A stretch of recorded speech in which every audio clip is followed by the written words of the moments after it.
Dragon Ball Super, Goku Ultra Instinct versus Gohan Beast. Salut Shazad DBZ, le nouveau tome numéro 102 de Dragon Ball Super. Alors hype ou pas hype? Ça y est, du coup Gohan est revenu. Alors est-ce qu'on fait honneur à Gohan? Je vais te donner mon ressenti. Alors reste bien jusqu'à la fin pour connaître mon pronostic de vieux fan DBZ. Alors est-ce qu'on a fait mieux avec ce chapitre là, le numéro 102? Donc Toyotaro là qui semble être un peu plus libre pour faire son dernier arc. Il va ici parachever son œuvre magistrale Dragon Ball Super avec ce dernier arc juste avant la sortie prochaine de Dragon Ball Daima. J'en ai parlé avec cette vidéo. Est-ce qu'il va pouvoir nous livrer son meilleur arc, Toyotaro là? On parle de l'arc Black Freezer quand même. Mais d'abord, abonne-toi si tu es fan de Dragon Ball Z. Abonne-toi si tu es fan de Dragon Ball Z. Mais d'abord, abonne-toi si tu es fan de Dragon Ball Z. Pas Super. Non, je rigole. Abonne-toi quand même. Le ruban rouge, la fameuse armée qui est culte, que moi j'adore parce que bah voilà, ça me rappelle toujours moi. Là, il joue avec les sentiments là, hein, Toyotaro là. Arrête. Donc le ruban rouge s'en prend à Gohan et qui finit par se transformer en Super Saiyan Beast. Ah, c'est le nouveau nom qu'on a donné à la nouvelle transformation de Gohan. Et donc pour te rappeler le contexte, en fait, bah, les fans ils en avaient un peu marre de voir Gohan devenir une espèce d'intello qui ne savait même plus se battre. Le mec, alors que il a vaincu un des méchants les plus emblématiques de l'histoire de Dragon Ball Z, à savoir Cell. Perfect. Et donc franchement, on en avait marre de le voir avec son survêt vert là. Et il faisait pitié Gohan depuis quelques temps et franchement il nous frustrait parce que nous on l'adore Gohan, nous les vrais fans de DBZ. Et alors ils sont malins, ils sont pas si bêtes que ça, hein, Toyotaro et tout, etc. La bande là, à Picsou. Et donc alors ils ont pondu un Dragon Ball Z super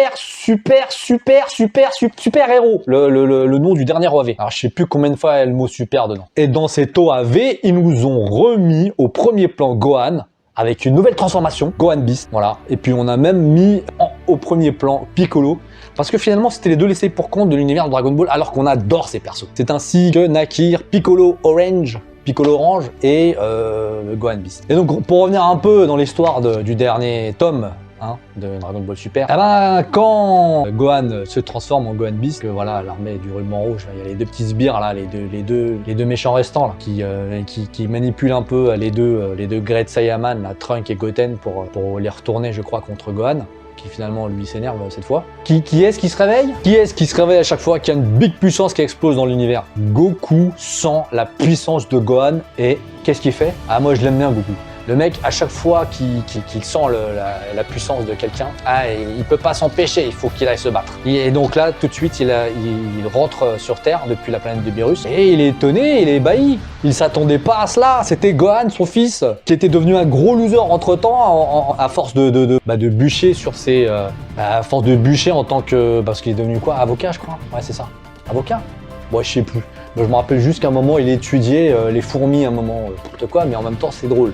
Donc j'aime bien. Bon, en tout cas, Goku revient sur Terre pour chercher Gohan. Et là, ça le titille, là, tu vois, il peut pas s'empêcher. Ah, et Gohan, là, on va pouvoir remettre ça, là. Pouvoir se refoutre sur la gueule.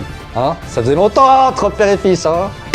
Alors oui, comme je te disais, Gohan, bah, il savait plus se battre. Hein. Il savait plus se battre. Et depuis qu'il s'était marié avec Videl, ce que je comprends pas, parce que moi, on apprend vraiment à se battre dans la vie que quand on est marié. Ah, je rigole. Et donc, pour revenir à Goku, bah, alors il embarque dans un véhicule. Et donc, il embarque en même temps, bah, puisqu'il y avait Trunks Goten, il embarque les trois, plus les deux sbires de l'armée du ruban rouge. Alors ça, c'était marrant. C'était marrant parce que ces genres de situations, ça arrive souvent dans Dragon Ball. Il y a toujours un ou deux bonhommes cachés qui observent de loin et qui n'ont rien à voir avec, qui sont soit même des antagonistes ou soit des imposteurs, et qui regardent de loin les combats et qui sont sur le cul à chaque fois.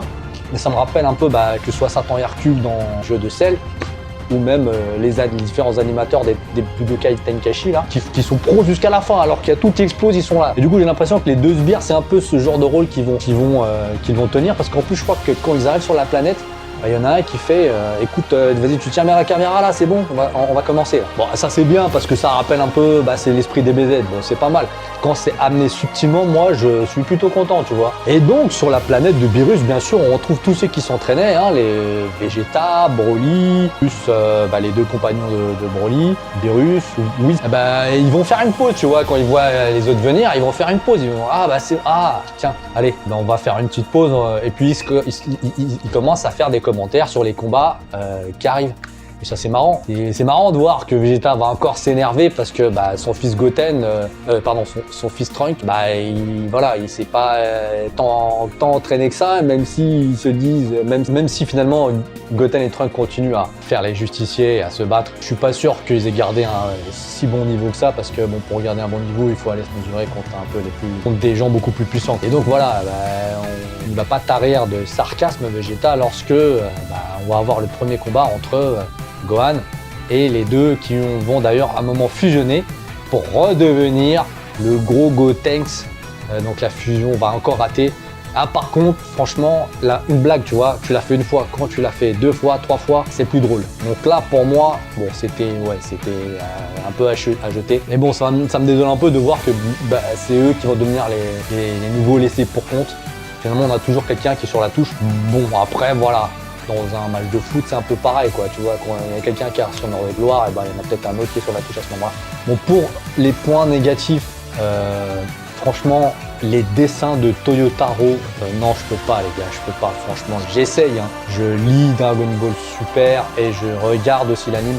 Les deux ne me satisfont pas. Je suis désolé, les gars, quand t'es habitué à quelque chose quand t'es habitué à de la gastronomie et que tu passes juste après à du surgelé, non, je peux pas, les gars, franchement, j'essaye. Mais les dessins, franchement, j'ai l'impression que, tu vois, il fait comme moi, Toyotaro. Par exemple, s'il veut dessiner une main, tu vois, il va faire son point là, il va dessiner, tu vois. Il va dessiner en regardant son point. Et puis, franchement, les mouvements, mais c'est vraiment, voilà. Je crois que, tu vois, s'ils adaptent plus les derniers arcs en anime, c'est peut-être aussi parce qu'on peut pas les adapter, tu vois. Parce que si tu regardes un peu les cases, si tu regardes où commence une jambe et où est finie dans la case d'après, tu te dis il y a un problème. Comment il a fait? Donc il visualise pas assez bien les combats, en tout cas il ne les met pas assez bien en image dans les cases. Donc franchement, l'imitateur Toyotaro a vraiment ses limites et je suis vraiment en même temps content que ça se termine parce que ça me frustre ce truc. Le truc que j'ai déjà dit, en fait, on a beaucoup trop de transformations. On a trop de transformations. Là, on a une overdose de transformations. Et là, on arrive même à un point où chaque perso a sa propre transformation. Et du coup, enfin, avant, on avait voilà, le mode Super Saiyan. Pour tous les Saiyans, c'était beaucoup plus simple. Une évolution, tu vois, c'est comme ça, quoi. Mais là, on voit plus l'évolution un peu comme dans les Pokémon, tu vois. Alors, j'ai rien contre dans les Pokémon. Je vois vos commentaires, les gars. Je n'ai rien contre les Pokémon. Mais c'est juste pour montrer comment les mangas sont influencés les uns par les autres. Et autre chose, s'il vous plaît, parce que là, du coup, on part sur un arc avec Black Freezer. Alors ouais, c'est bien parce que bon, au moins, on est rassuré de pas avoir des méchants comme Moro, tu vois. Moi, que j'aime pas du tout. Mais du coup, j'ai un peu peur que finalement, il tue un peu un des méchants de mon cœur. Ne tuez pas, s'il vous plaît, Freezer. Ne faites pas de la daube avec lui, parce que Freezer, c'est un des meilleurs méchants de Dragon Ball Z. Et là, moi, ce qui me fait chier, c'est que alors déjà, tu vois, comme ça, il a eu sa transformation Golden Freezer. Je sais pas ce qu'il a fait, mais là, t'as comme l'impression d'avoir un peu, tu sais, comme à l'époque Popeye, il suffit qu'il bouffe des épinards pour devenir plus fort, quoi. Donc non, s'il vous plaît. Normalement, dans Dragon Ball Z, les mecs, ils sont obligés de suivre des entraînements, des trucs de malade pour arriver à évoluer et acquérir des nouvelles transformations. Et là, ça se fait comme ça en 2 temps 3 mouvements. Et en plus, je crois que, alors je sais plus dans quel arc, mais il arrive à vaincre Vegeta Ego et Goku Ultra Instinct, les deux en même temps, avec sa nouvelle transformation. Ah oui, voilà, c'était contre Granola, c'était dans l'arc Granola. Et vous pouvez arrêter d'utiliser des noms de biscuits en même temps, s'il vous plaît. Bon, après, voilà, c'est un peu aussi l'esprit des BZ, hein. Carotte, ça veut dire carotte, enfin bref. Mais en passant, là, juste en passant, Granola, c'était nul. Granola, c'était, je me rappelais même plus cet arc. Donc arrêtez de tuer Freezer. Et là, franchement, ils ont intérêt à bien l'amener, là. Ils ont intérêt à bien expliquer comment elle a obtenu cette transformation. Je m'attends à voir des épisodes entiers sur Freezer, où en fait, on va le voir s'entraîner, enfin souffrir un peu, quoi, pour voir qu'il va devenir Black Freezer, parce que c'est trop facile. Et aussi, moi, il y a un truc qui m'avait vraiment choqué, C'est quand Goku, à un moment, c'était dans le, je crois que c'était l'arc multivers là, où c'était allié avec Freezer. Les gars, Freezer, c'est juste le mec qui a explosé la planète des Saiyans et il a éradiqué la race des Saiyans. Donc ça fait partie des pires retournements de veste dans l'histoire des animes. Un peu comme tu vois Sasuke qui finit par se marier avec Sakura. Je vois même pas comment elle a fait, hein, parce que le mec il a essayé de la tuer je sais pas combien de fois. Et donc là pour moi c'est du même niveau, tu vois. Non, c'est non, c'est non. Non, mon cerveau là il bloque direct. Attends, là je suis en train de me dire, le multivers, j'en ai parlé il y a pas longtemps avec une vidéo sur Marvel.